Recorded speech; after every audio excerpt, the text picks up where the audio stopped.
Hey everyone, welcome back to another episode of Dead Rabbit Radio Classics, where we listen to a classic episode with a new intro. Now, I love this episode. This episode combines two things I really like. One, the first story I think is funny. It's a story of a woman. I'm not going to spoil the story. I just think it's a funny story. I think it works. I don't want to give anything away, but I like that. And then the second story, the first story is me basically reading an article, or quoting an article would be a better way to say it, and debunking it, and basically saying that's why I don't think this would work. And I find that particularly humorous, and I think it's important to do. I think a lot of podcast hosts, or YouTubers, however you want to say it, either believe in too much stuff, or they don't believe in it, but they act like they do because they know it'll get views. And that's been a thing on this show. There have been multiple times in the run of this show where I've realized if I acted like I believed in this stuff, the audience would be much bigger. But you know what? I want my audience to be bigger, but I want my audience to be you guys bigger. I want my audience to be smart, funny, very handsome, very charming people. Because you guys rock. You guys really are awesome, and you guys are the audience that I want. Yes, do I want a bigger audience? Of course. You always want a bigger audience. But I want you guys.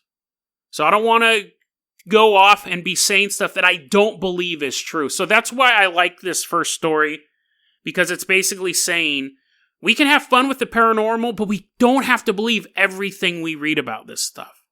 And that's why I love kind of talking about, I mentioned on yesterday's Classics episode about, I like finding these weirdo cults, these weird people, and kind of just going through their belief system and kind of shredding it to pieces, or debunking it in an entertaining way. Because we can't just accept, just because someone goes, ta-da, I'm a witch. A lot of people who believe this stuff will be like, we'll believe everything you say. And we're not like that. I think the audience of the show isn't like that, and I think you guys appreciate it. So the first story is just a funny debunking. The second story is what I think the other strength of the show is. And again, I always feel like these intros kind of toot my horn a bit, but they're my favorite episodes for a reason. Obviously, I'm cherry picking what I think are the best episodes. The first story is funny. The second story is chilling. And I think it's probably one of the better research stories. I was leaving stuff out of this episode. I had tons of notes on this story. Because again, so the first story, a woman's making an extraordinary claim. And no evidence whatsoever to back it up. The second story, I'm making an extraordinary claim. That the story of the Pied Piper of Hamelin, the dude with the flute that lures a bunch of children out to the mountains, is based on a true story. And knowing that old nursery rhyme, fairy tale, however you want to put it, that we've all heard, trying to say that was based on a true story, I had to back it up. Yesterday's episode saying Freddy Krueger based on a true demon, my fear was finding the links. Because again, you guys are an awesome audience. I mentioned earlier people complaining about the bricks being wrong with the stupid story about the college. To me, that was a quibbling detail, but who cares where the bricks were from? And honestly, I was right on the bricks thing, so it doesn't matter. But the point is that when you make the bricks, whatever, that's not an extraordinary claim. When I'm saying stuff like the Pied Piper of Hamelin is based on a true story, I had to bring my A game. So I really had to research that. And that was one that I had learned pretty recently when I was doing this episode. And I think I say in the episode, the whole Too Good to Be True week was based around the idea of the Pied Piper of Hamelin's based on a true story. That was completely shocking to me. So we go into old town records. We look at the history of the town. I really, really love the research. And the story itself is creepy. So I think this has I've talked about this on a couple times. I like episodes that combine the humor and combine the facts. And I think this episode does that really, really well. And it's spooky. It's a spooky episode. After the first part where we're kind of laughing at this woman, the second part is just like, what happened to these kids? So see if you can figure out that answer. See if you can finally solve the mystery of what happened to all those children as you listen to episode 221, the terrifying true tale of the Pied Piper of Hamelin. a 20-minute follow-up discussion of the Phantom of the Opera. No, I'm just joking. We're done with that one. A woman finds physical proof that she jumped between dimensions. And then we finish off Too Good to Be True Week with the story that actually started the idea for the theme. The Pied Piper of Hamelin is a classic tale of revenge. But, according to historical documents, someone did go into the town of Hamelin and 130 kids disappeared forever. Today on Dead Rabbit Radio.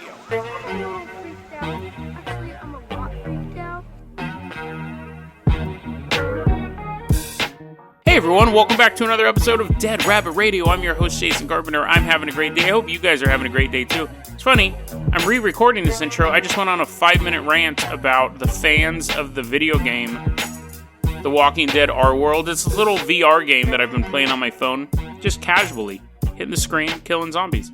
Turns out there's actually like a huge boycott against it. Like people are like, we're going to keep playing your game, but we're not going to spend any money until you fix this stuff. And I'm thinking, why even just keep playing the game? Actually made me want to stop playing the game.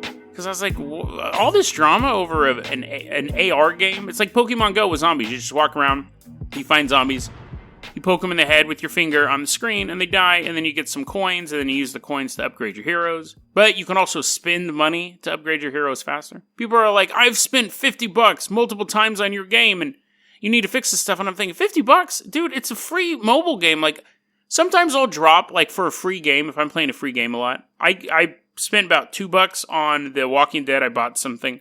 When I'm playing a free game, like Warframe or something like that. Sometimes when I am playing a free game, though, and I have a lot of enjoyment out of it, I'll throw the developers a couple bucks. But $50, I'll go buy a video game, like a real video game for that. An actual video game, not a mobile game. So, yeah, just super bizarre. People get so worked up over the weirdest stuff. One guy was like, I have to do spreadsheets every day for a mobile game? If you're playing a mobile game and you're developing spreadsheets, that's just bizarre to me. That's just so... I don't even have spreadsheets for my podcast. I don't even do spreadsheets for this. This is kind of like becoming my job. This is my career at this point. Yeah, man. There was a bizarre little subculture that I stumbled into. I was just looking for tips. I was looking for, like, which card should I upgrade next? Should I upgrade my submachine gun, or should I spend more points on getting Carl to be stronger? And I stumbled across this huge boycott. That's all. One, that's what I get for going on Reddit. And two, it's just weird. It almost, like, I'm just like, if people who are spending $50 every so often are having such trouble with this game, and I'm not paying anything, I'm kind of just don't want to play it anymore. But anyways, that aside, I'm always like just amazed by these bizarre subcultures that pop up. Other than that, though, let's go ahead and move on to our first story. Now, our first story is actually, I found quite amusing because I guess it kind of goes into the same thing with subcultures. Like, if you stumbled across this information, I want you to think, what would you do with this? And then we look at what she did with it. So there is an author named Trish Lesage. Trish Lesage. I'll give you 3 guesses of what she writes about based on that name. She's probably a lovely person. I'm not trying to say anything bad about her, but obviously she's into metaphysics and astrophysics. Not astrophysics, that's real. She's into metaphysics and she's into, like, healing crystals and all that stuff. Trish Lesage. Anyways, so she wrote an article and she tells this story. It was January 21st, 2012. She says every month in her town, which I wasn't able to figure out where it was, I'm going to assume it's America, she gets this monthly magazine about metaphysics and spirituality. So I'm thinking it's most likely a West Coast city, if they're able to put out a monthly magazine about metaphysics and spirituality. So she gets this monthly magazine, and she notices she's in the December issue and the January issue, there is an ad for some healing, made-up healing stuff. Some stuff that doesn't work at all unless you believe in it 100%. She sees ads for it. It says in the ad, totally fake. Only works if you think it works. Call this number. But she sees the ad, and then there's this quote. I love this quote. I was interested in getting some healing energy done, and I wanted to try to change some parts of my soul contract. Never heard of that before. Never heard of a soul contract before. And I was like, I could research this more, and maybe I will. But I don't want to right now, because I have more weirdness to go into. So she's sitting there, she's kind of like, you know what, I'm having some physical ailments, some spiritual ailments, and oh yeah, that soul contract, I've been trying to get that worked out for a while. So instead of going to a soul lawyer, a Soul Goodman maybe? Instead of going to a soul lawyer, she ends up, instead of going to the soul lawyer, she ends up seeing the website and the phone number in the ad and an email address. So she emails the healer at first and doesn't get a response.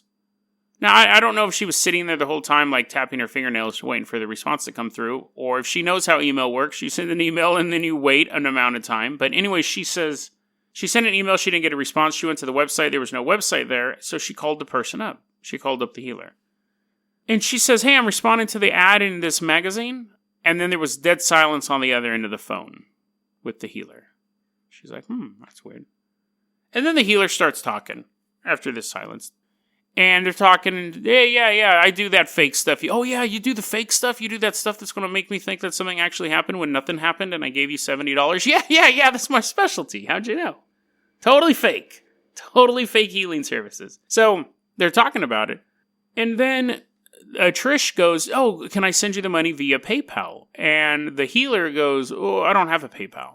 I'm actually waiting for my son to come home. So I'm assuming this woman's like, at this point, like 67 years old. Oh, I can't work on those computer things. Sure, I can bend space-time and touch the astral plane to fix your ailments and work on your soul contract. But computers, whoa, no way. You know what's funny? I run into people all the time. It frustrates me so much. They go, I'll be talking about computers or cell phones or something like that. I've come up with the perfect comeback because it's been happening my whole life. They'll be like, oh, I'm not a computer person. And I will always say, I'm not an oven person. I don't know how to work an oven at all. And they'll be like, what?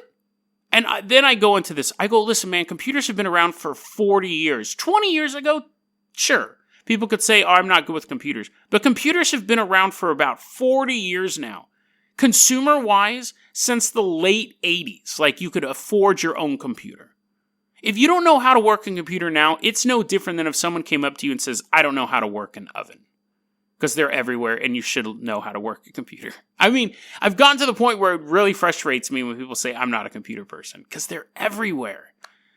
Anyways, yes, it's one of those episodes where I'm a little snarky. So this person's not a computer person, although she is one with the megalith mind of all eternity. She can't work a computer.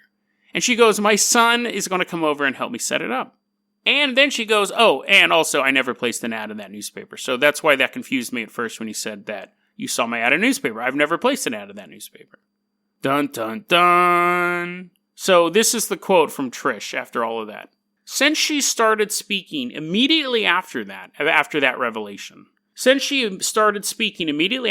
got distracted and did not mention her website. However, after hanging up the phone, I remembered that I did cross over into a parallel universe at approximately 1:40 a.m. on January 1st, 2012. And I crossed over to yet another parallel universe on another day in January. What could she have possibly... Okay, there's a lot of stuff to dissect there, but let's start off with the beginning. Since she started speaking immediately after that, I got distracted and did not mention her website. What could you realize now that you're talking to someone from another universe, that you're holding physical proof that they posted an ad? The reason you got their number was because of an ad in the newspaper, and there's a website and a phone number. You're holding it. You're holding physical proof in your hand. What possibly could the other person say that would make you get distracted from that reality? Oh yeah, she started talking about all this other made-up stuff, so I totally forgot about the made-up stuff that I believe in. And here's the thing. She's holding the physical proof that she slipped into another reality. And then the article ends with her just going, what a wacky world we live in. Sometimes we just swap from reality to reality, and that's it. All done. So what would you do? And I read that, and I thought, you know what? Okay, let's say that this experience happened to me. Let's say that I was dumb enough to call this psychic or this healer up or whatever the world she technically was and said, I need your fake services. And I saw your ad in the newspaper and your website's down. And they were dead silent. And then through the course of the conversation, they go, oh, I'm not a computer person. And I tell them, I'm not an oven person. Let's get through this, okay? I'm going to do this rant and we'll keep on moving. She's like, what are you talking about? Forget it. I just want to know why you have a website in your ad that doesn't work. And she goes, I never put up a website. I never put up an ad. I would then hang up the phone, go to her place of business, and spend the next 3 hours showing her the newspapers and being like, dude, this is some serious stuff. I go, this is your phone number, right? Yeah, this is your phone number. So you did place an ad. I'm from a reality where you placed the ad already. Like, that is what a normal human would do. Go to the metaphysical newspaper and say, hey, you guys make up a bunch of stuff in your newspaper, right? And they're like, yeah, it's all made up. Well, you want to cover a real story? Look at this. Throw down the newspaper. And then they'd match it against the paper they did print in that reality, and poof, their minds would blow up. That's what a person would do. That's what a normal person would do. And that is what a person would do if the story was true. This story was true in any way, shape, or form. Now, the thing is, we have no photographs of the ads. We have nothing of proof of this story. Now, obviously, she could have shifted back into another reality where she and also, I just thought of this. How many times do people shift reality and their apartment shifts reality too? Was she carrying both copies of the newspaper around when she was shifting realities? Like, it's not that you shift reality and then your car shifts with you, and you're like, that's weird. I'm playing this Jamie Lynn Spears CD on my car, and Britney Spears is just an actor, and the world's flip-flopped, and everything's horrible. No, you shift reality. The man from Torred, his whole plane didn't shift, just he did. Maybe the stuff in his pocket, like his pennies, we've talked about that before. But you just don't shift and then you go into a reality where all your food's spoiled because you didn't pay your electric bill in that other reality, but everything else is normal. It just doesn't make sense. It doesn't make sense at all. So I should say, I'm not calling Trish a liar. I just am saying that this story has some major holes in it. And it was possible proof. It was absolute possible proof of someone shifting realities, and it's just kind of like hand waved off. It would be like me walking around with a book that said the Berenstain Bears, not the Berenstain Bears. And I have a whole library of them because I shifted reality with those books over, and here you are. I'm in your reality, and I would be able to show those books, and people would be like, oh, you could dispute them, say, oh, those are misprints and stuff like that, but she could have taken the newspaper to the healer, she could have taken the newspaper to the newspaper that published it, and showed proof that a sliver of the stuff that they talk about actually has some sort of merit. But instead, what a wacky world we live in. But let's go ahead, and Fridays are actually turning out to be rant episodes. I don't necessarily want that to be an ongoing theme. I don't necessarily think it's healthy for my mental development to every Friday sit in front of a mic and just rant, as entertaining as they may be. And I don't know how entertaining it is. I haven't edited it yet, but I don't think it would be good for my growth, my soul contract, to just get angry every Friday. I think it was last Friday was the Benadryl episode. That was rough. But let's go ahead and move on to our next story. Now, again, the story is so bizarre, and this is the story that made me say, I wonder how many other things out there are true. Because I never thought this one was true. Let's hop into Dead Rabbit Dirigible, which is actually good because we're going back in time. We want to be quaint and quiet. We don't want anything loud. Plus, all of our loud vehicles have kind of been destroyed. But we are working on them. So have faith, true believers. We're going to take the Dead Rabbit Dirigible. We are going back in time to the year 1284. We're flying a dirigible over Germany. We're specifically going to the town of Hamelin. And in this town, well, you know what's funny? It's actually kind of hard to tell the story because there's different versions of it. So we're just going to kind of settle in on one and then kind of go through, take the details out that were added later. So we're over the town of Hamelin, and there's a bunch of rats, dude. The place is terrible. It's totally infested with rats. Rats are eating your cheese. Rats are dating your daughter. Rats are actually running for mayor in the upcoming election, and they may win because there's so many other rats to vote for him. It's a total mess. Town people don't know what to do about it. You can only bash so many rats' heads in before you become a shell of a person. Just ask Charlie.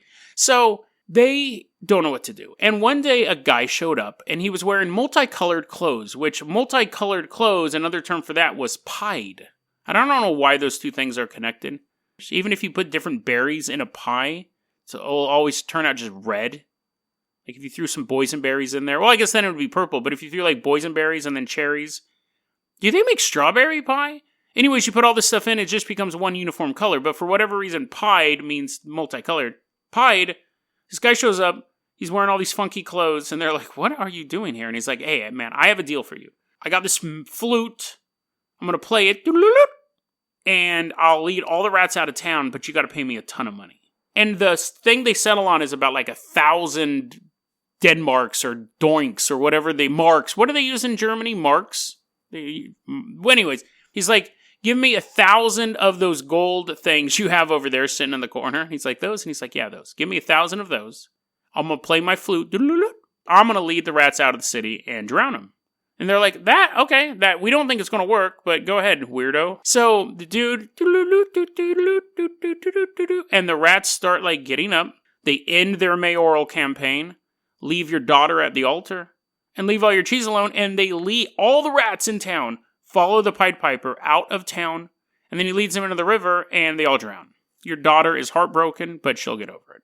Pied Piper comes back into town and says, hey, give me my money. I did my part of the job. Give me the 1,000 gold things. And they're like, oh, yeah. And it seemed like we thought it was going to be harder. We thought you could actually earn your money, but that was like super easy. So we're not going to pay you the full 1,000. We'll give you half or 1/10. It really depends on the version of the legend. And some of the legends, they don't pay him at all. And at that point, the Pied Piper, his son gets covered by clouds, and the Pied Piper gets all dramatic, and he goes, I will return, and I will get my money. In a true act of revenge, I will do that.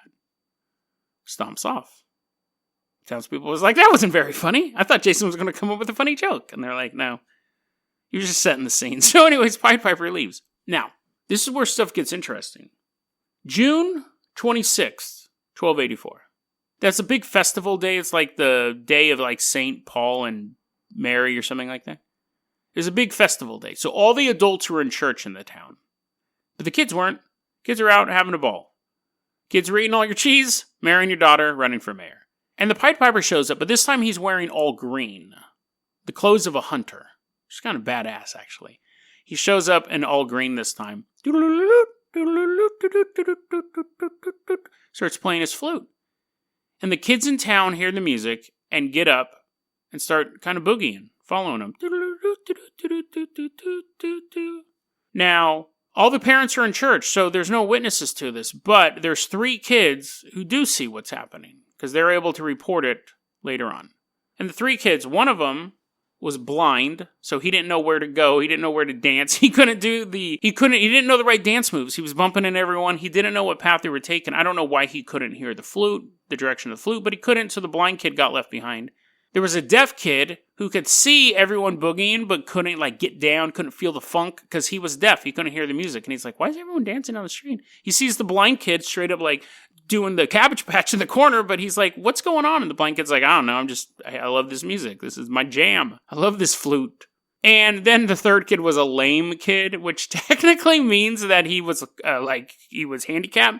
But I like to think that the Pied Piper thought that guy was so lame, I'm not taking that kid. He's like a kid with his jacked up haircut, worse clothes than the Pied Piper, like they're just ragged and they're just super gross. And the Pied Piper is dancing down the street, enacting revenge, trying to steal all the kids, and sees this total dork in the corner dancing. The Pied Piper's like pushing him away with his foot. Get out of here. I don't want you. You're lame.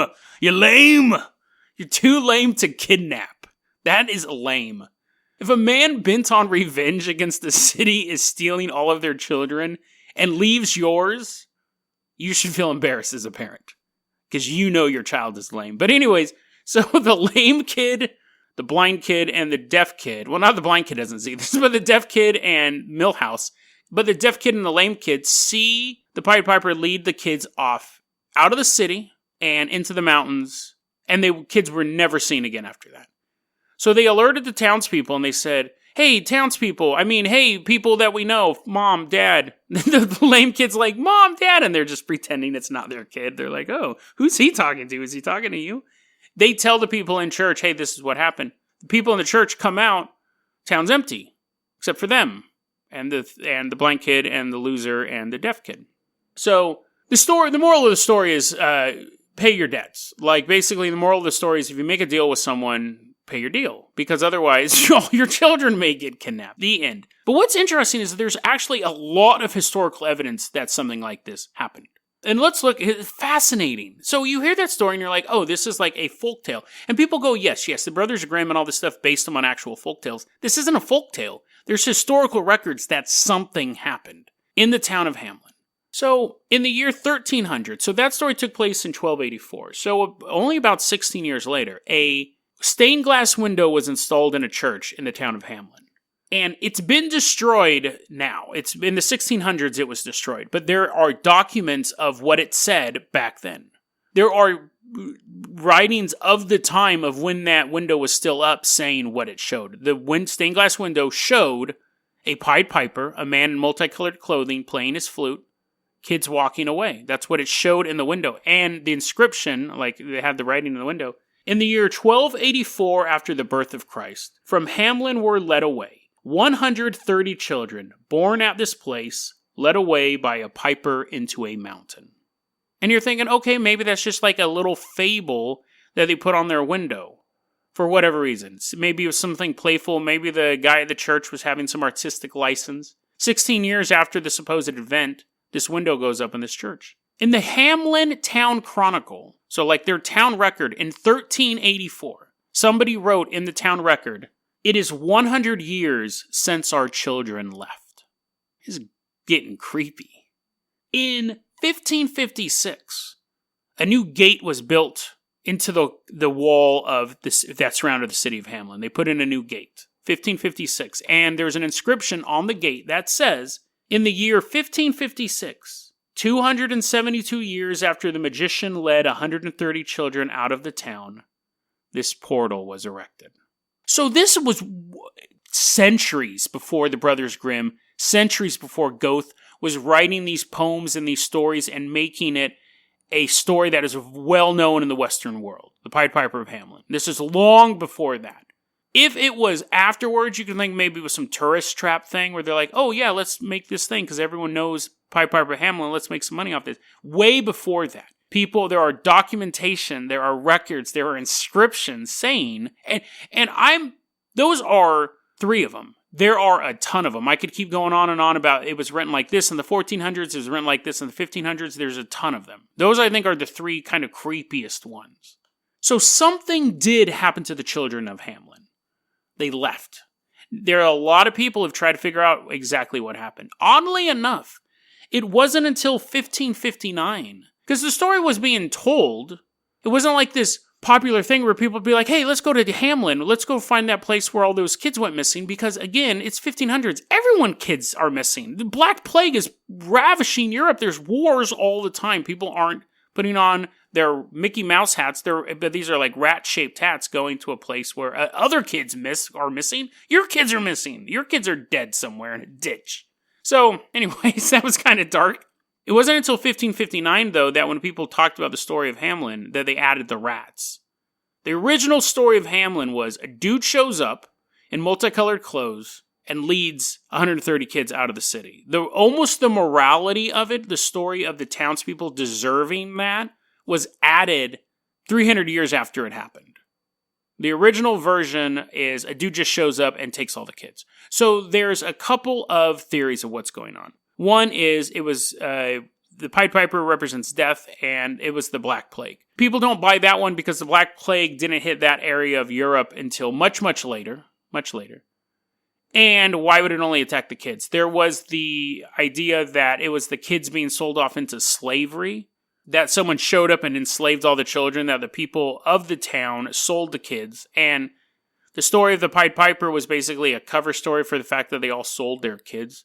Some people say if you look at a Polish phone book, which sounds like the setup for a joke, but if you look at a Polish phone book, there are names in there that appear that they would have come, like surnames that would have come from Hamelin, so they think that some people may have been sold into slavery in Poland.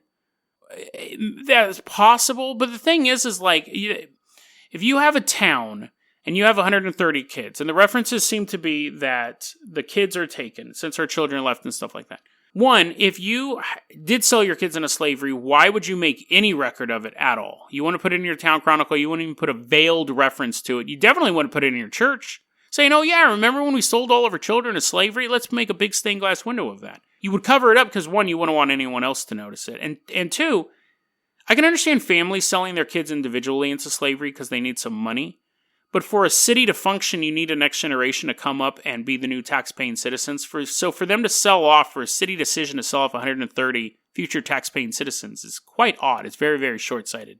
But it's possible. That's one of the theories. The other one is that the kids left on their own because they went to go join a children's crusade, and the Pied Piper, was some sort of military recruiter. But, I mean, that's kind of odd. I think he would be like, come on, you maggots, get up there. We're going to go kill some Muslims. Let's go, go, go, go. And the kids are like running through the streets, holding their swords above their head. This is my rifle. This is my gun. That type of stuff. I don't think he'd be wearing multicolored clothes and playing a flute. That might just be me being facetious and having a modern interpretation of it. And that would make sense, though. The military version would make sense why the blind kid, the deaf kid, and the lame kid were left behind, because they're going to go, like, storm Istanbul. They don't want them there. They're like, oh, you're going to be dragging us down, blind kid, deaf kid, and lame kid. You just suck, so you stay here. None of those theories are bulletproof. The only thing that we know historically is that 130 kids disappeared from a town in a single day, because some of the written references will say on June 26th. And other versions reference that day. And then the historical documents will also reference that day.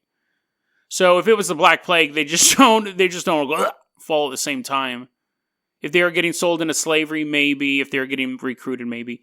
Although, interestingly enough, the road that the kids walked down to leave town is named, now it's named, it wasn't named that before, but now it's named Bungelusenstrasse, which means street without drums. And apparently, even to this day, it is illegal to play music or dance on that street. Is it possible that some weirdo dressed all like the Joker on acid showed up at a town, played a little music, and led 130 kids, never to be seen again? It seems far-fetched, but it's possible. We've had things like dancing mania. We did an episode a long time ago about that, where people had this compulsive need to dance, and they just danced from town to town, and people would become paralyzed from dancing too much. People would die and drown and all sorts of stuff. It's weird to think that a story you hear as a child could be true. A story that's as fanciful as this could be true. A man showing up at a town and kidnapping 130 people, 130 children in one day, and those kids never being seen again. Or the Pied Piper. It really, it's funny because you can put the Pied Piper in one of two categories. You could put him in the category as some sort of spirit or some sort of like it's a man. I believe it was a man who did this, but that he had some sort of mystical power through the power of his flute could get people to do what he wanted to. We have to dismiss the rats because that wasn't added until a long time before. So just looking at the story of someone coming to town and stealing 130 kids, you can look at it as this was a man who had some sort of magical power over the children, or this was just a man who literally kidnapped 130 kids somehow. And it's funny because it's one of those things that is just a matter of degrees. Can a person kidnap one kid at a time? Absolutely. Can a person kidnap 2 kids at a time? Absolutely. Can a person kidnap 5 kids at a time? Maybe. We're basically just looking at the raw numbers. If the story was, a man came to the town of Hamelin with a flute, and one child disappeared, you wouldn't even bat your eye. You wouldn't even think, well, you would feel bad for the kid, but I mean, you wouldn't then immortalize it in a legend. But it's the numbers that makes it so high. It's not the fact that a stranger comes to town and a child or a few children disappear. It's the fact that there's 130 of them on a particular day. What I think's fascinating is that the story, the version of with the rats in it that was added 300 years later, makes the story more comfortable. Because then the villains of the story are the townspeople who didn't live up to their end of the bargain. You add the rats because then it makes the people in the town the bad guys. The Pied Piper is the wronged party. You're not going to pay me my 1,000 gold German currency? I'm taking your kids. And when you're reading that, you get a moral from that story. Pay your debts. Which is funny. Ironic for me to say I owe the IRS a bunch of money, but pay your debts. And I'm paying it. IRS, I'm paying it. I'm getting my money together. Pay your debts is the moral of the story. And then you turn the page and you go to the tortoise and the hare, or the 3 bears, Goldilocks and 3 bears. Go to the next moral. That's comfortable. Because then you realize that if you pay your debts, then you are fine. You move on to the next moral lesson. But the original story of the Pied Piper is much more unsettling. A small town somewhere in Germany. Everyone minding their own business, and things are going okay. And then on June 26th, this religious holiday, the adults all go to the church. And when they come out, Streets are silent. They hear no babies. They see no kids running through the street. Toys just left on the ground. Because in that version of the story, they are still punished, but they don't know why they were punished. They don't know what they did to deserve 130 children disappearing forever from their city. And the only moral lesson in that story is that life is cruel and unfair. And IRS, you will get your money very, very soon. DeadRabbitRadio@gmail.com is going to be our email address. You can also hit us up at Facebook.com/DeadRabbitRadio. Twitter is @JasonOCarpenter. Dead Rabbit Radio is the daily paranormal, conspiracy, and true crime podcast. You don't have to listen to it every day, but I'm glad you listened to it today. Have a great one, guys.